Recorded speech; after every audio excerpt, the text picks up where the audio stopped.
And good afternoon. Welcome to Deering Live. It's a wonderful Thursday afternoon here in sunny Southern California, San Diego to be precise. How's everyone doing? Welcome to the show. David, how are you? I'm doing well. Doing very well. Good to be here. Good to be here as always. I like doing these every other week. It's kind of nice. We got some Yeah. cool guests and none cooler than today's. But just before we get started, just a quick reminder. Next Thursday, I should say, Jonathan and Janet Deering and myself will be out at Merlefest in North Carolina. So if anyone's out there planning to attend, do drop by the tent, come say hi, try out some banjos, try out some picks, and we'd love to see you and see how you're doing. So Dave can't make it this year, but yeah, I'm jealous. It'll be fun.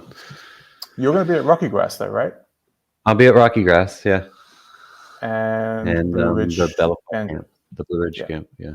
Okay, and IBMA we're still working out the team, so we'll be around this year. So do drop by. We're getting back to some kind of normalcy. But let's talk about our guest today. Many of you probably know him, but Michael J. Miles is a composer and musician who teaches at the infamous school, Old Town School of Music in Chicago. His background comes from years and years and years of pop songs on the late night radio, infused with conversations about poetry, politics, and singing around the piano with his Irish family. These songs are turned into set lists, compositions, and as they say, the rest is history. And to quote his own site, there are those who represent the American Songbook or one particular style of music. Michael J. Miles and his insatiable banjo cover the world songbook and many musical styles. Recognized for his virtuosity and musical prowess, he calls it curiosity. Curiosity drives the day. The music he writes or arranges spins right out of the questions he asks. He is an electrifying performer, educator, and bender of genres. You just have to hear him play. So let's do that. Let's welcome him in, Mr. Michael J. Miles. Michael, how are you? Hey, I'm good, thank you. Nice to be here. Very nice to have you. Thank you so much for your time today. And thank you for, I understand it's warmer in Chicago today than it has been of late. Yes, beautiful day in Chicago, sunny, 70 degrees. If the Cubs played, they would probably lose, which is tradition. Is that just because they're not used to the warm weather, right? Yes. Yeah. It's all right. We have the same problem here in San Diego when we go to cold places. So we hear you. So wonderful. Well, as is tradition, we couldn't start an episode of Deering Live without inviting you to play a little song at the top. Would you mind playing us in today? Sure. I'm going to play. This is a piece called the New Century Suite, and the whole thing. There's 4 movements, and it would take 12 minutes. So I've truncated it down to a shorter, like 4 minutes. And the first movement is in 4/4 time. The second movement is in 7/8 time. And so if your foot is tapping while we're in 4, you'll know we're in 7 when it stops. And So then, this is right, and then it goes into 3/4 time, and then there's a tag ending in 4. so the radio friendly version is what we'll call it. Yeah, this is the radio friend. Yeah, this is for AM radio, just the A side. So. Excellent. Take it away, Michael. Thank you. Right.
All right. Awesome. Fantastic.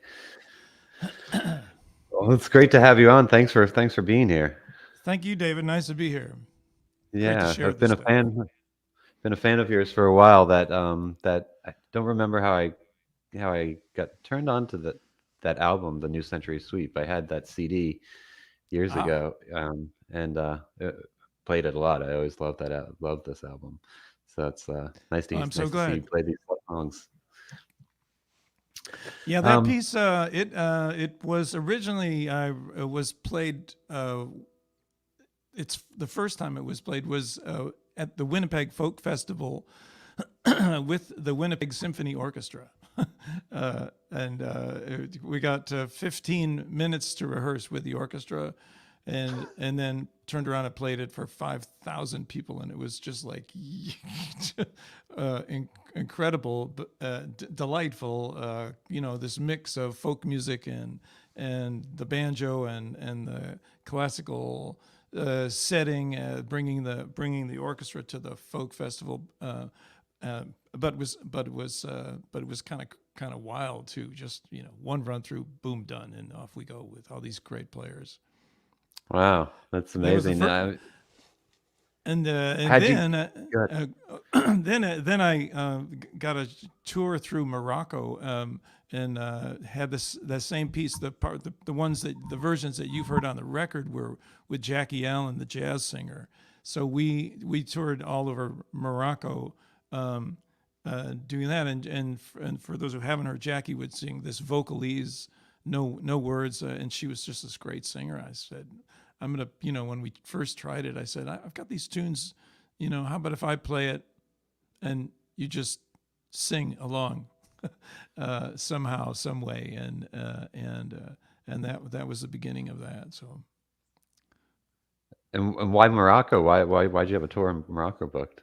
I've done theater work, and there was a theater that had commissioned me to write a show called it was called Chicago Rhythm and Rhymes, and it was poetry, songs, music, history kind of stuff from Chicago, and I had a quartet of banjo, drum set, double bass, and Jackie, the jazz singer, and because I've written a number of theatrical works, and that involve kind of music, poetry, literature, politics, all woven in together, and this was one of them, and so so we were all over Morocco, and what was pretty exciting there, and it's particularly in how it relates to clawhammer banjo, was that I said to we were being brought around by the State Department and this theater, so they were the two of them were sort of sponsoring it, and so I said, wherever we go, I want to collaborate with local musicians, so and they can be it can be anybody, anybody. And in the big cities it was superstars. In the smaller towns it was just high school guys, and I said, I don't care. I want to meet them in the afternoon and work with them a little bit, and then we'll figure out a way to collaborate, and that was a really thrilling thing to be able to do, because here, here's the banjos long before there was anything called old time music in Chicago, or in Chicago, in America. Literally hundreds of years before that, there were people playing drum-based string instruments with a downward attack in all across northern Western Africa, the Middle East. It's an incredible tradition that's way older than America, and it was one of the things I got to discover there. It's interesting that being from Chicago, and your story sounds similar to the Hen House Prowlers story of. Are you familiar with them? Yeah, The Chicago-based bluegrass band, because they do work with the State Department and right. and play with do similar things. So Yeah. do you have any relationship with them? Is that I've known them. connected to We've you? been at a couple of parties together, and I they're friends with Greg Cahill, Special Consensus. Yeah. We've crossed paths a little bit, but I haven't done anything. But I've marveled at they're all over the place, and Yeah. it's fantastic, and they are then they become ambassadors for the country, for American music. When I went the first time to Morocco, it was we were flying over there the day the Senate voted to go to war with Iraq in 2002, and so I. And there was a great deal of anti-American sentiment because of that, and so when I got there, I met with my there was a guy who was going to be driving us around. I met with the driver and said, you need to teach me. I need to learn some Berlitz. I need to speak Arabic. I need to speak Arabic, and I need some things that I can say when I go out on the stage. And he shared.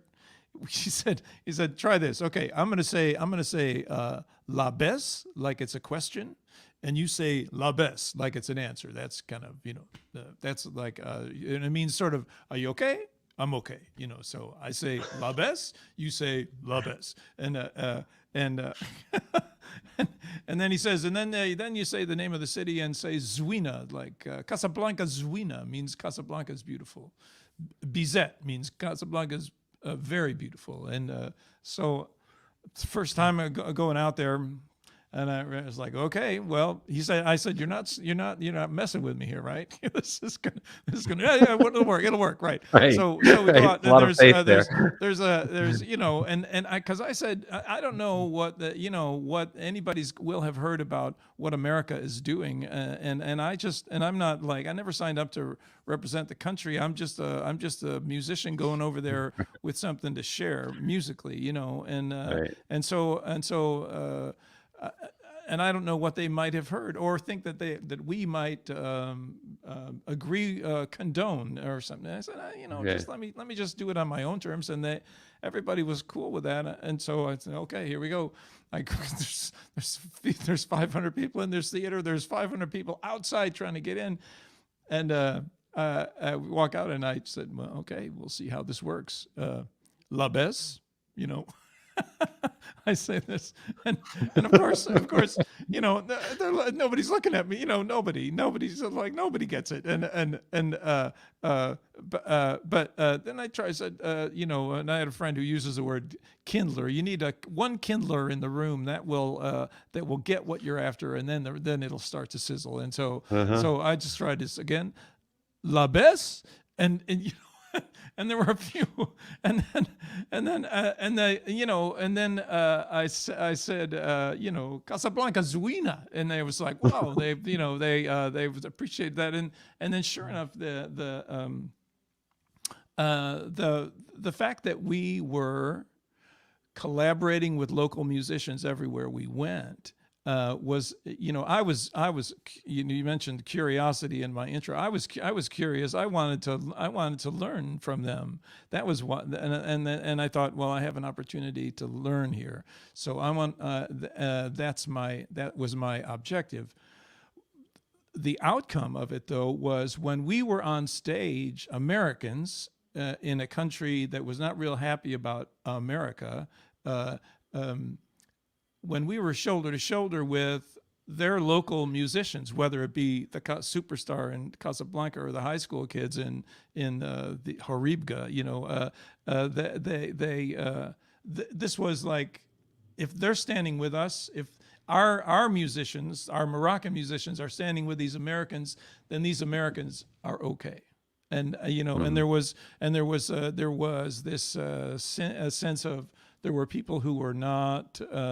If they objected to what America, the country, was doing, they did not extend that to the American people, and especially not to the American musicians. So it's interesting.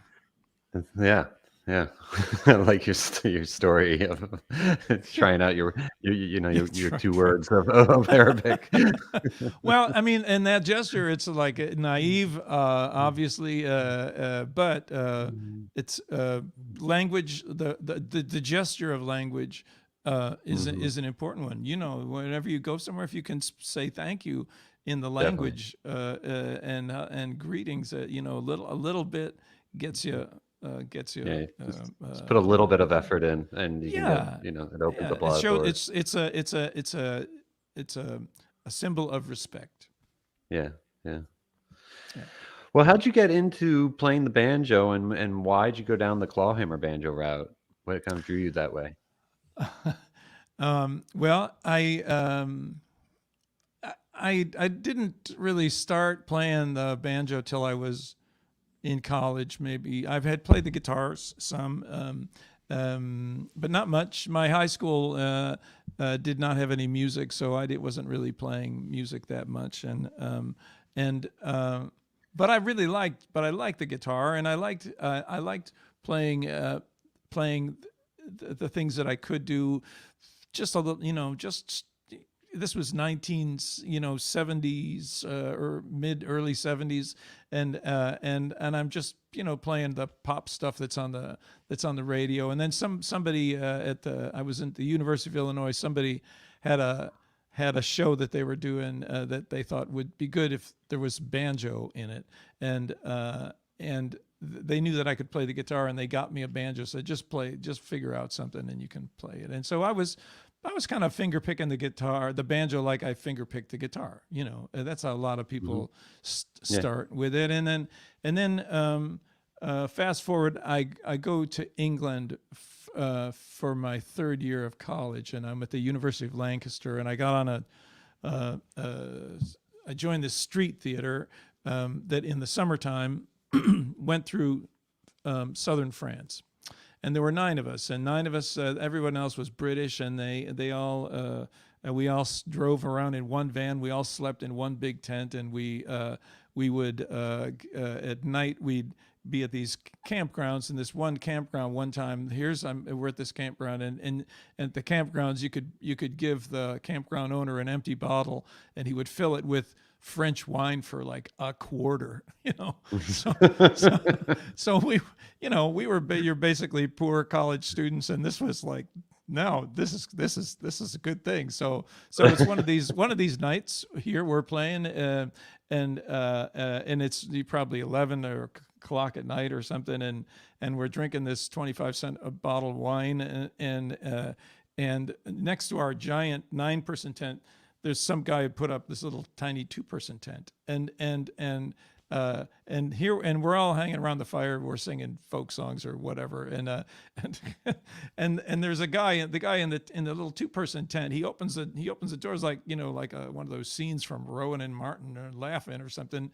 He sticks his head out, and and he's got a banjo in there, and he says, "Hey, you know this one," and he plays the beginning of Deliverance, right? And then the guy comes out, and he's a great banjo player. He knows everything, and he's sitting right to my right, sitting right next to me, and everything I can think of to ask, can you play the Beverly Hillbillies? Can you do, he can play all of that stuff. And Yeah. then we're playing these other songs.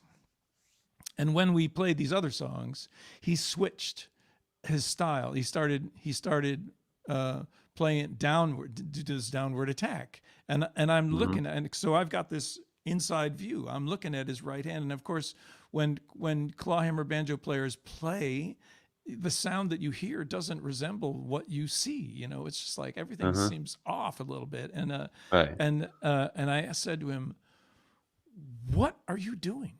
And he said, "It is frailing." and and I was like, I don't know how much of the 25-cent wine that I had had at that point, but I was just enchanted by that sound. And so and about a week or two later, that my year was over, and I was back in Urbana, Illinois, and I had decided I had to remember that word frailing, and I bought a book, about how to frail the banjo, and I taught myself to play, and that was how I began. Do you remember what book it was? Yes. Oh, yeah. It was a Mel Bay book that looks like it has a quilt on the cover, and it's by Barbara Koehler, Koehler. And I always wanted to track her down, and I never was able to find her. So and there was someone else, and Eric Muller, I think, was the other person on that who wrote that book, and that was the book that I used to teach. It took me a long time because I was just doing it alone, and it took me a year to figure it out. But how to get that sound. Well, you've really kind of developed your an interesting style and your own sound. How long did it take for you to start branching out and developing your sound, and not just playing the traditional repertoire and the traditional style with the traditional tone, exactly, in string bands, and you just kind of that the more standard route of just playing in a string band sort of situation. Yeah. Well, I was never in a string band, and I learned all the songs in that book, and then I got other books that other people had written. At that point, there weren't that many, and when I would have students, they would say, "What books did I said, just buy them all. There's only about 10 books on frailing the banjo." John Burke had one, and then there was a book, the book called it was a Kicking Mule record called Melodic Clawhammer Banjo, and that was interesting. One, I couldn't play all of those tunes, but I took from it permission to do anything, basically, and so I had a band, a string band, and I did make my living playing bluegrass banjo for about a year, but I couldn't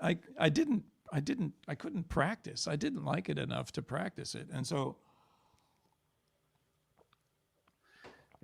It's a technical style. People who would applaud after solos. Nobody ever applauded after my solos. They were all crappy, and I did because I wasn't really working it, the way you really need to do, because I was much more enchanted with this downward attack. It's like with the downward attack of, I started playing, like Olden in the Way. They recorded Wild Horses and even that and as songs like that, or other kind of pop songs, Dylan songs or Allman Brothers songs, or any songs that the songs that were in my personal inner jukebox. I didn't have any contact. I'm not a Southerner. I never went down there. I didn't go to learn from any of those folks. Although I did, I got to be friends with Doc Watson. I opened up a few concerts for him, and I would always insist on that my students particularly listen to how he flat picked the guitar to learn about how to phrase traditional music. I thought he was brilliant at that, and he was one of my role models for traditional music was Doc, and but my interest musically was all over the map. I liked rock and roll, I liked blues, I liked classical music, I liked it all, and the technique of hitting the strings in this downward it was simply that. It's just a technique. It's a way to hit the strings, and then what repertoire you want to play, that's over to you. And so to your question, though, my first record was Counterpoint, and that one I took traditional melodies in there, Whiskey Before Breakfast and Wind That Shakes the Barley and stuff like that. And I was interested in harmony, so I wrote harmony lines for a second banjo, and played both parts, and then put it in settings with, I had marimba, I had flute and accordion and fiddle and stuff playing along with harmonized banjo lines, and that one was that was my first work that was all traditional. And I, David, I count my lucky stars. I had lots of famous people endorse my work and support me. I along the way, before I did that record, I got hired by the Old Town School of Folk Music, and I was the program director there, and I started making all kinds of changes because the school had kind of hit a real low point. Okay. And I was at that point, I was the third full-time employee. There was the executive director, there was a woman who answered the phone, and then I got, first it was a half-time job, program director, $165 a week in 1984, and it quickly doubled, to full time and twice that much money, and then, but here I was like, here's a school that I had kind of at my disposal, and he's like, and Chicago is an immigrant city. There are people come from all over the world to Chicago, and so there's all these great musicians, and it was my job to go find them all and get them to teach, and so started doing that. At that point, we had 200 students at this school when I first started, and when I left 15 years later, we were up to 4,500 students a week coming through, and the place just blossomed and blossomed because there were all these great players, and there was all this access. And along the way, Pete Seeger, he was on the mailing list, and Pete wrote me a letter out of the blue. I get this letter out of the blue from Pete saying, "Dear Michael, looks like you're doing good things at the Old Town School. Keep up the good work. Your friend Pete." And I'm like, oh my God, here's like this living legend has just wrote me a reached letter, out to you. Yeah. Right. Yeah. So I wrote him back. I said, "Pete, I can't believe you wrote me a letter, for God's sakes. And, but thanks for doing that." And I said, "Here's my, here's a couple things that I did." And at that point, Counterpoint was half done. It was on a cassette, and I hadn't quite finished it yet. I sent it to him, and I said, here's a book. I had gotten hired by Kicking Mule Records to write a book as well, and Pete wrote back after he listened, about 2 weeks after I sent him the tape, and he said, "Dear Michael, this is one of the most beautiful recordings I've heard in all my 70 years. It's enough to make me want to learn the banjo all over again." And It's incredible. I was like, oh my God, Pete, what? I can't believe this, and so that was the beginning of 25 years of correspondence back and forth. With Pete, and we talked about education, we talked about politics, because I was running the Old Town School, and I was the president of the Folk Alliance for a couple of years, and trying to, and Pete was always he was always stepping in to help, and encouragement was what he did. I mean, he did this for me, but he did this for lots of other people, where he'd find somebody doing something that he agreed with and that he believed in, and he would let you know, and that was a powerful thing. And so after that first recording, Counterpoint, the very next one I did was called American Bach, and that's the first and third cello suites by Bach played on the banjo, and my own another suite of mine called the Suite for the Americas, and that was just like I got Bach was like an addiction for me. It's at that point in my life, I was getting custody of my daughter, and things were kind of crazy, and outside the world was like complicated, and there were mean people doing bad things, and then but I could come home, David, and I would close the door, and I'm playing Bach, and it's like I'm, gazing into. This is like he's one of the wonders of the world. This is like, Yeah. and right in this room with nothing but me and my little banjo. I have this treasure that arms me to deal with all that other stuff out there that might be harder, and then literally everything that I've done since that time, I feel like all the musical stuff, it's really built on the shoulders of learning to play Bach. Wow.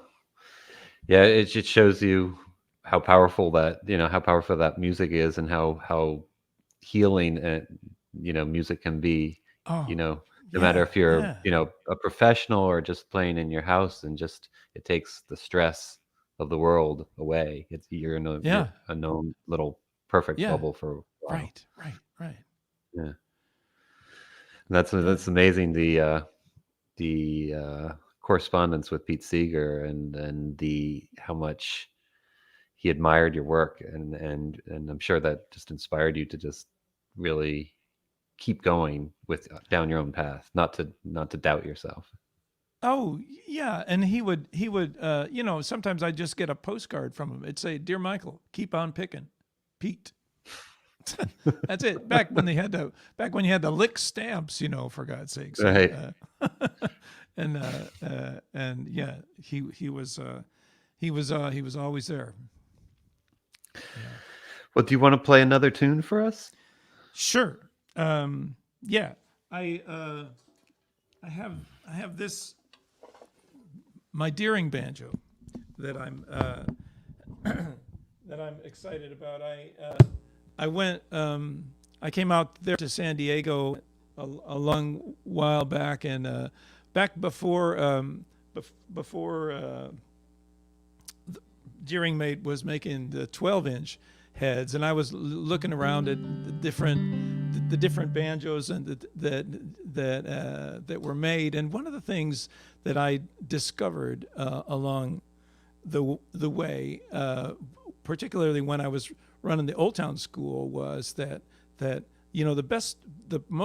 potential for new banjo players were current guitar players. Those people.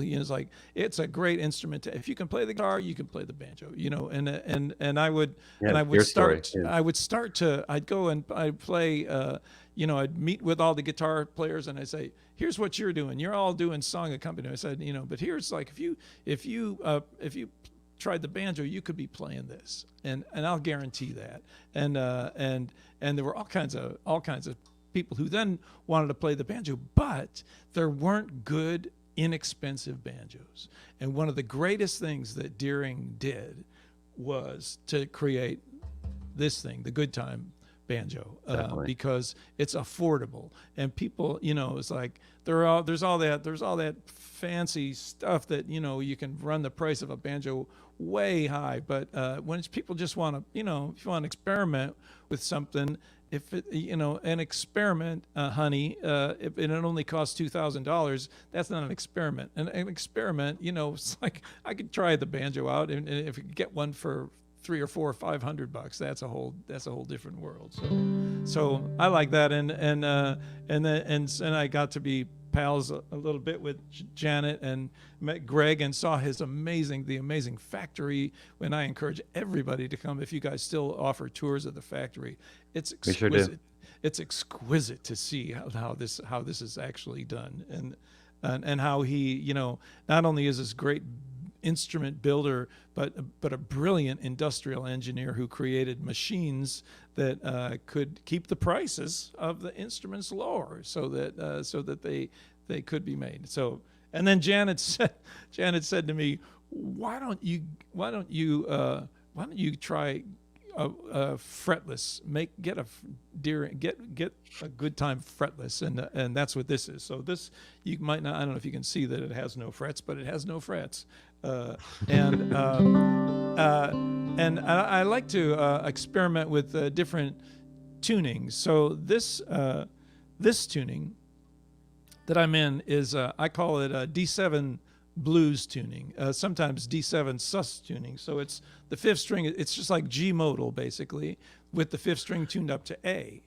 And usually when you do that, people are playing in G. But if you think of it as, instead of being in a G world, think of it as a D7 chord.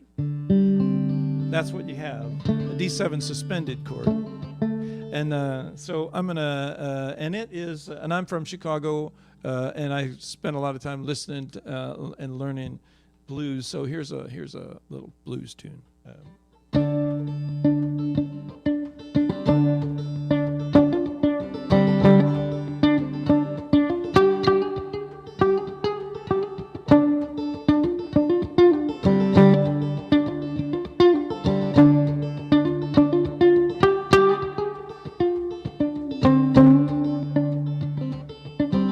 Sissy Rider, I see what you have done. Sissy Rider, see what you have done. Sissy Rider, see what you have done. How you made me love you. Now your man has come.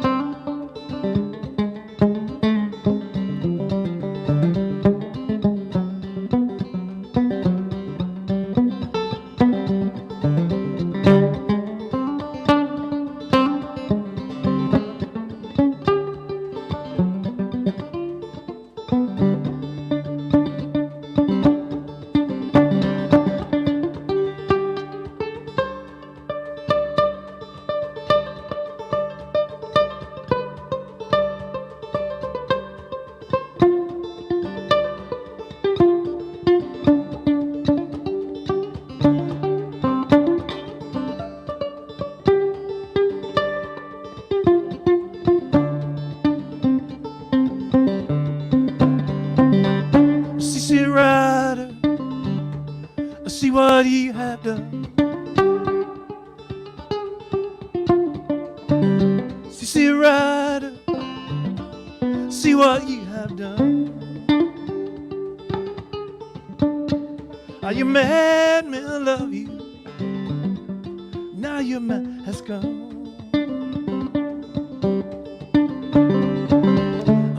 I'm going, and your crime won't make me stay.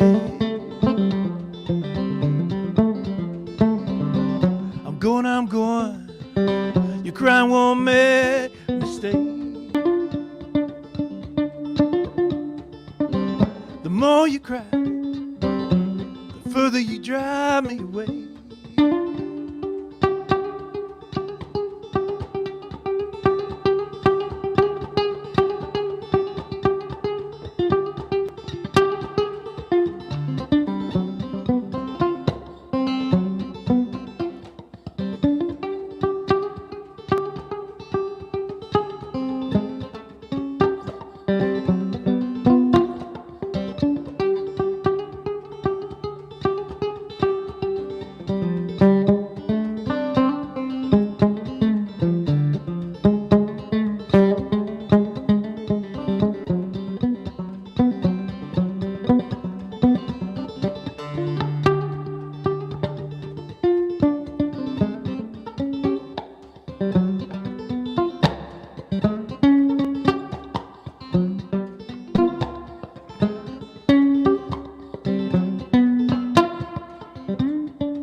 Fantastic, very good. I love the tone you're getting through the amp, through the pickup and everything on that. Yeah, fun with the. I mean, it's the pickup on. It's the pickup that came with it. That the Cavanjo is what is that? What this is Cavanjo. called? Yeah. And then it's and then I have it going through just a Fishman mini loud box. You know, those they're great little amps, really great. So that's with a the reverb cranked up, so that it doesn't sound too much like a folk song, and Uh-huh. get That's a cool. little more That's sizzle. very So cool. yeah. All right. So you've played with a lot of different instruments. You've written music for banjo, um, paired with other instruments other than traditional string sort of instrumentation. Have you? What are some of these instruments you've performed with, and what are some of the have you written music specifically for these instruments, and what are some of the ones that work best in your mind, in your experience? Well, one of my favorite things about Chicago is there are all these like world class musicians who are a phone call away, Hmm. and one of the things that I like to do, just like I described working with Jackie Allen, the jazz singer. First, I said, Jackie, I'm just gonna play what I play, and I want you to listen to it and let if it inspires you to sing, sing, sing. let me I'm not gonna I'm not gonna give I wasn't gonna, and she's a jazz singer, I mean jazzers improvise, so this was like an open invitation, although albeit probably I think the only first and only time she'd ever been invited to do such a thing with a banjo or a banjo player. I guess you have to have both. And because I said, well, I love the sound of your voice, and I would like to engage both your voice and your imagination, and that's an invitation that I generally use with everybody. Hmm. I can write parts, and sometimes I do. But like I work with a flute player, a jazz flute player named Lloyd King, and Lloyd's he's fantastic, and he does this very same thing. He listens to what I've got, and then he'll come up with I could do this, I could do that. What do you think? And I'm like, well, we get to before this song is over, we're gonna repeat that section a few times, so you can try it, and let's see where we can grow with it. I have also hired orchestrators, because they're Hmm. I've done a number of things with string quartet or just bass or cello, and so like the cello suites, the Bach cello suites. I hired a woman who took and wrote, because what Bach wrote was for solo unaccompanied cello, and I took and transcribed the cello part up an octave or two to be in the banjo range, Hmm. and then had her write a bass line, so it would be a little bit more. Instead of it's a lot of unaccompanied banjo. It's challenging. It's demanding for anybody to listen to the cello suites played on any instrument, but an unaccompanied instrument. And Bach's work can be quite demanding, and so the duet makes it a little more interesting. And so at first we did it with bass, and I did a number of concerts with banjo and bass, but more recently I've switched and started doing it with cello. And there's a bunch of on my YouTube channel. I've got some banjo and cello things of the cello suites. And what's nice about the cello playing the bass line is that it's up an octave from the bass. It's shoulder to Hmm. shoulder. It's a little bit more duet like, and again if the parts are interesting, then the musicians are motivated to participate. And I hustle and try to get grants and try to get bookings in places where I can, pay people to Right. play Put these effort parts out. Yeah. versus can you do me a favor and try this? That it's like Yeah, they yeah, need to yeah. be paid, and so then then I work that way, and it's been pretty thrilling to just take my melodic ideas and bring them to other. Percussion has been one that's really interesting too. I've worked with drum set players, and there's a Brazilian percussionist here in Chicago named Geraldo de Oliveira, who I've worked with a lot, and he's he just playing when he plays the bongos are fantastic,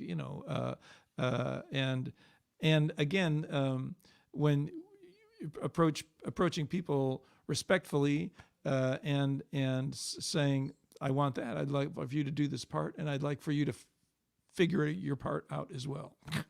And with the cello, in the Baroque world, the cellists that I worked with, usually their parts they have to read, so they have to read all this stuff, and there's when they just pluck the strings, that's called pits, and when they play the bow, it's called arco, and so and it's always in the score, it's very specific when it's pits, when it's arco, when it should be loud, when it should be soft. And I said, yeah, you can throw all of that out, and you decide when it should be pits, you decide when it should be arco, and let's work on microdynamics within. So I versus this is the soft section and this is the loud section. Yeah, it's not going to be like that. It's going to be ever changing. And I'm going to, I want you to listen to me. I'm going to listen to you, and you're going to make these decisions along the way. And then that has made the invitations a little more interesting for people to collaborate with. You're also a really good guitar player. You put out an album, The A-Sides, right? Yeah. But what draws you? Then your next album, was fantastic. The Mississippi. Sorry, I'm forgetting the full name. The Mississippi River Suite. Mississippi River Suite. And what draws you back to the banjo? And you don't just become a guitar player. Well, I think I'm a little better on the banjo than I am on the guitar. I've worked really hard on the guitar, and I love the guitar. And there's things that that I can do on the guitar that I just can't do on the banjo, and I have this musical need to do that. But with the banjo, I've had better, and I think anything. I think I've discovered this. I started doing Stevie Wonder's fingerstyle on the guitar, and thinking, man, nobody's ever done Stevie Wonder fingerstyle. But that's not true. It's basically any idea that you might have about the guitar that you think is original. Somebody's already done it faster and better than you. It's like, and not so much the case for the banjo. And so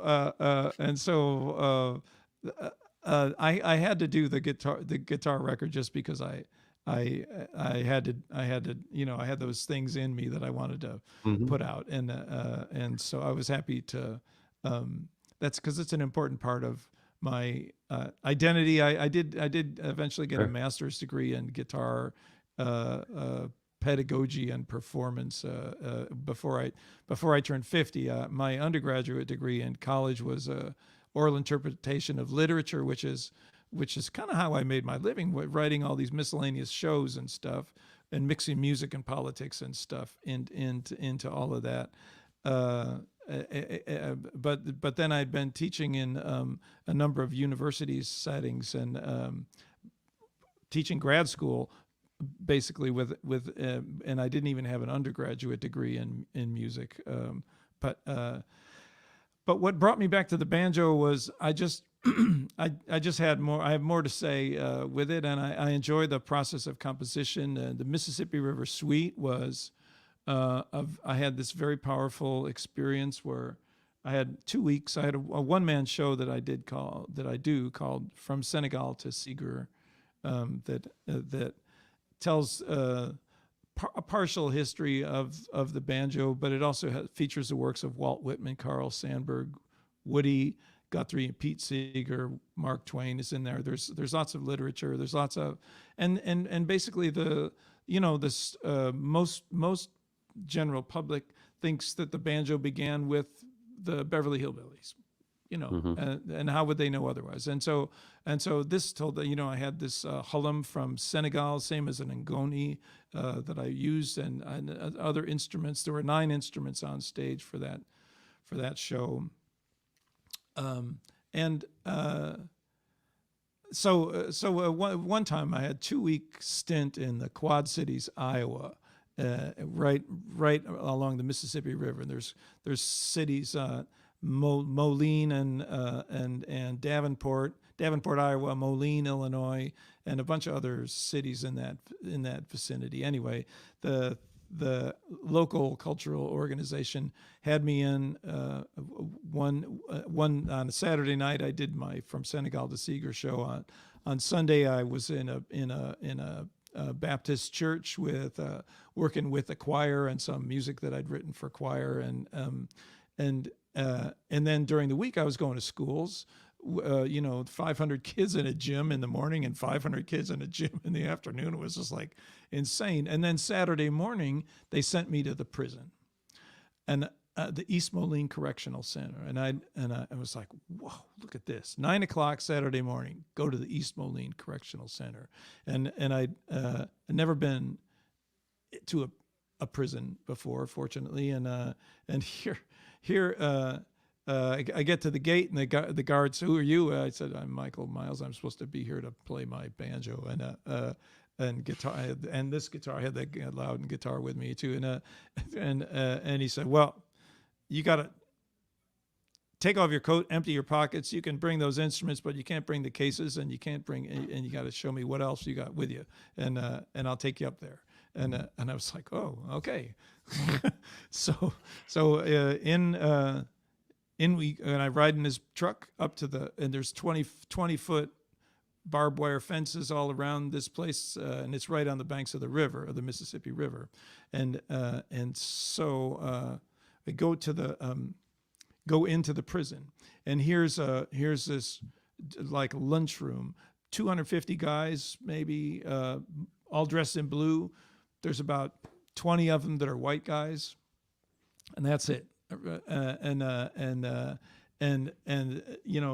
Those who are looking at me walk in, it's 9 o'clock on Saturday morning.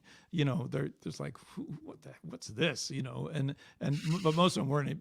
And there were some. They did have a drum set and a guy playing electric bass while I went in, and they had to stop when I got there. And then. And I'm like, oh my God, what am I gonna? I'm all alone. What am I gonna do here? And I thought, well, man, it's your job to read the room. You got to read this room, and you got to do something that matters. And so I used the guitar. I started doing some kind of call and responsey rhythm and blues stuff, like Sweet Home Chicago, like and sure enough, there were a few guys, kindlers, who were responding to me. and then the drummer starts playing along with me too, and pretty soon, and the guys who were up in front singing, I said, "Man, why don't you come up here with me and sing with me into the microphone?" And so now I've got a couple of guys with me, like backup singer type sort of setting, and the place is rocking. It's like my Johnny Cash moment. And I was like, oh my God, I can't believe this. And then I said, after it was like almost time to go, I said, I do specialize in playing Bach on the banjo. And it's different from all of this. Can I play something for you? And they said, yeah, let's hear it. And I played Jesu Joy Man's Desiring, and the place went dead silent. And And then I left, and then I had to leave, and I walk, I walk out, and I'm hearing the instruments with, and here's the driver guy, and I'm just kind of shaken because I can't believe this just happened, and Yeah. to be so well received, and so then, and here's the kicker: I get in the truck with this driver guy taking me away from the 20-foot fence and back to my car, and he says, "Look up over there. There's like 5 or 6 bald eagles flying over the river." And I thought, "Oh my God!" Not only had I never been into prison before, but being a Chicago boy, I'd never seen an eagle either. And I'm like, "Oh man, this was just a overpowering moment for me." And that was the beginning of the Mississippi River Suite I basically created. It's all spoken word poetry with original music underneath it, and the premise was taking the river that divides the nation as the foundation for a musical poetic work about a divided nation, and that's what the Mississippi River Suite was. So completely different from anything else. Wow. It's a fantastic story. Yeah. Yeah. Well, we'd love you to play another tune. We're at the top of the hour, and do you want to play something off of that recording, or did you have something else in mind to play? And before we go, though, also I want to bring in Jamie Laddie because he's been monitoring the chat and see if we have any questions. I did have something to share when you were talking earlier on. Ironically, you said when you were talking about your communication back and forth with Pete Seeger, and you, I think unintentionally, said back in the days where you had to lick stamps. But I did want to share. I don't know if anyone knows this. I know it because I had to sign the documentation. But Pete Seeger is going to feature on a stamp later in this year. I'm trying to find if I can share the picture. Well, that's great that he's going to be. Oh, look at that. Yeah. There we go. So I believe it's the 10th stamp that's going to be released in 2022 as part of the music history series. There's no date set for it, but I think it's going to be 2 or 3 after June, so probably July or August time. But there you go. So Pete Seeger will be on a stamp that you can lick to communicate with Pete Seeger. Yeah. If he was alive. But there you go. I think that was a cool thing to share.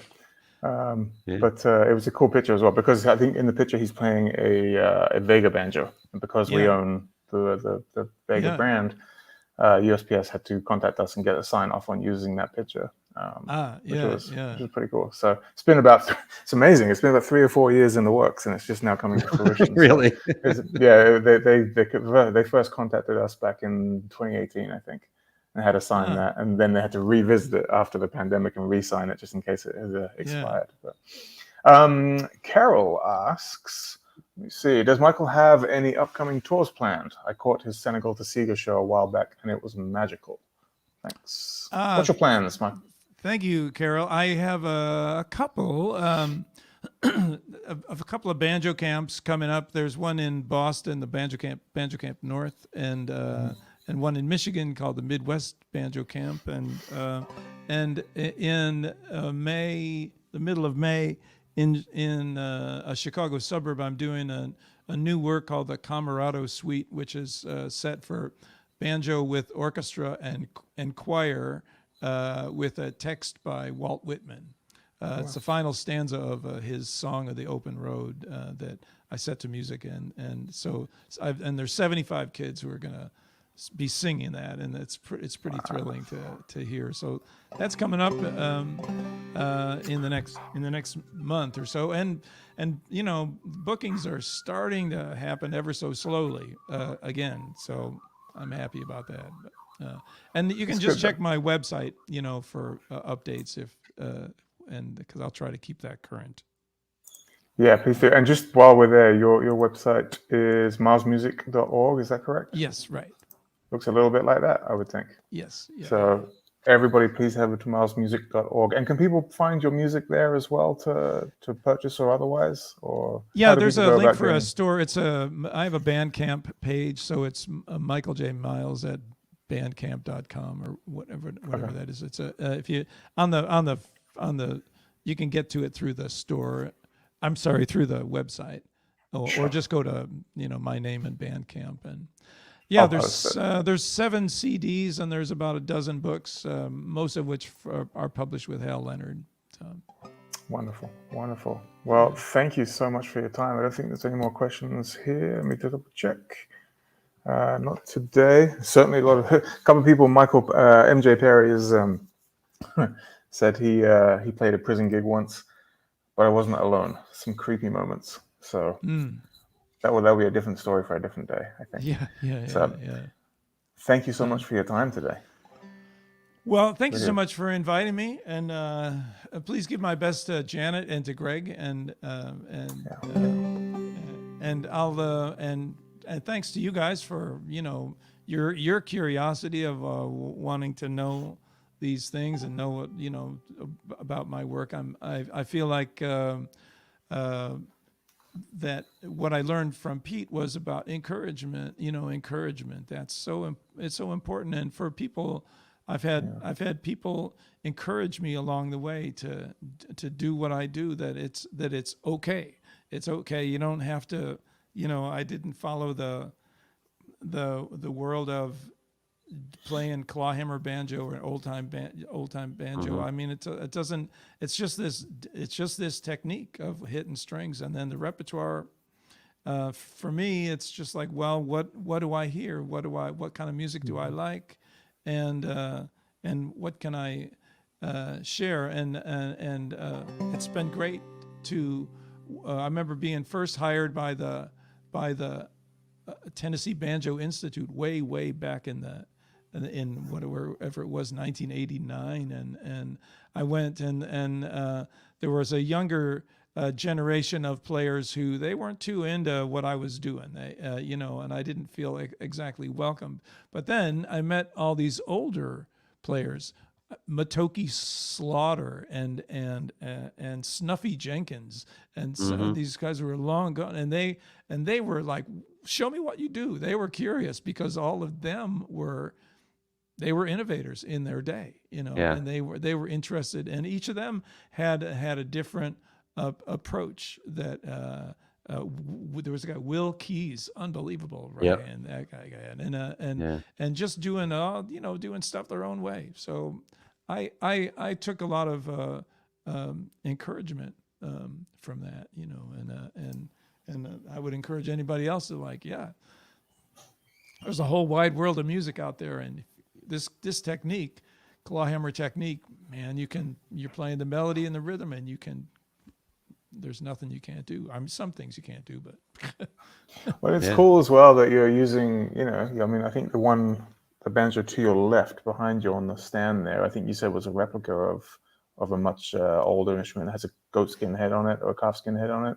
So you're going from something that people would kind of consider real traditional, but then at the same time, you're using a much more modern kind of good time with a very modern pickup going through a modern amp with reverb all over it and using different styles and textures and tones to try and achieve and create different sounds, right? I think that's where it's at. It's just using different brushes to create different textures. Yeah, and it's right. Yeah, that's really cool. Really liked it. Well, very good. Thank you so much again for your time. What are you going to play us out with? Well, I talked a lot about Bach, so here's the Bach prelude from the first cello suite. Wonderful.